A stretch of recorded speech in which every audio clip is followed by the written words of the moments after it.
solusyon. Tayo'y mag-ehersisyo, sabay-sabay na tayo.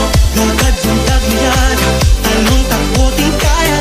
Pagka-ihahain, dapat siguraduhin. Magulay at bukas, kumain lang ng patas. Lakas na katawan, dalas ng isipan. Lakas na katawan, dalas ng isipan. Healthy life ay ating simulan.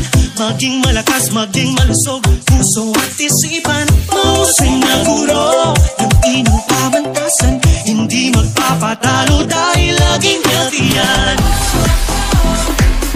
Tamang nutrisyon, tiyak na solusyon. Tayo'y mag-ehersisyo, sabay-sabay na tayo.